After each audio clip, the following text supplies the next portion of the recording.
بسم الله الرحمن الرحیم. اول خپل معزز خور ته ډاکټر صاحب فاطمه عزیز روح ته دعا وړاندې کوو. نن په کار دا وه چې موږ د هغې په ویر اخته وو. نن د قومونو په ویش اخته یو، په هغه ویش چې پرون همدوی غوښته چې زه د یو افغان په نوم په دې وطن کې ژوند کول نه غواړم.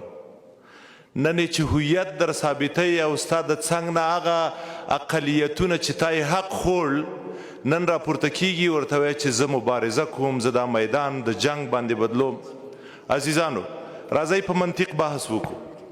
زما په ولایت کې خلک اوسیږي په یوه بېله ژبه باندې خبرې کوي. هغه نن د خپل هویت خاوند شوی، عریضې یې کړي، مظاهرې یې کړي چې زه ستا تر چتر لاندې نور ژوند کول نه غواړم.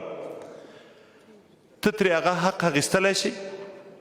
یو څوک چې په خپله خوښه راځي او ځان ته خپل قوم او هویت ټاکي، ته یې ترې څنګه اخیستلی شي؟ که دا کار د پیسو په مقابل کې شوی، یو ثبوت یې راوړه چې پلاني قوم ته اقلیت ته پیسې ورکړل شوي چې ته خپل هویت بدل کړه. که دا کار د زور په توسط شوی او خلک تطمیع شوي د موقت قدرت په وجه باندې، تاسو یې دلته وړاندې کوئ. که دا نه وي، دا د اقلیتونو د رشد وطن دی. دلته چې څومره خلک اوسیږي د پښتنو نه چې هر څوک ځان وایي زه پښتون نه یم، په یو بل قوم ځان درش کوي، نن دې درش کړي. دا خو نن ثابته شوه چې په افغانستان کې څومره اقلیتونه وو چې حق یې خوړل کېده. ډاره ویره دا ده چې که یوه رسمي شمېرنه دلته ثابته شوه، بیا به دغو قومي ټیکهدارانو هویت او هغه اتلولي ښکاره شي چې تر ننه پورې د نورو ولسونو حق خوړ.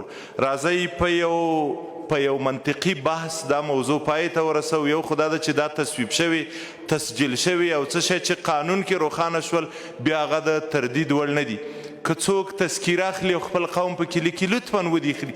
راځئ بیا په یو افغان اتفاق وکړئ.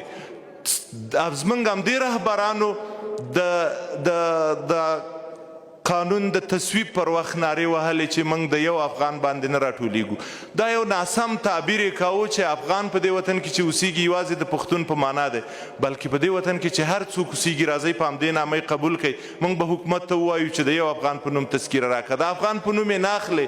یو قوم خپل هویت ثابتوي، ځان ستا د غلامۍ خلاصوي، هغه نه ورمنې. خدای له وګورئ دا وطن په دې ډول نه جوړیږي. راځئ په اتفاق کې اتفاق کوو، په یو افغان یې کو. که نه یې کوو، بیا چې هر څوک په قوم پورې دی، هغه ته خپل هویت ورکوي چې راپورته شي او د خپلو حقوقو نه دفاع وکړي. مننه.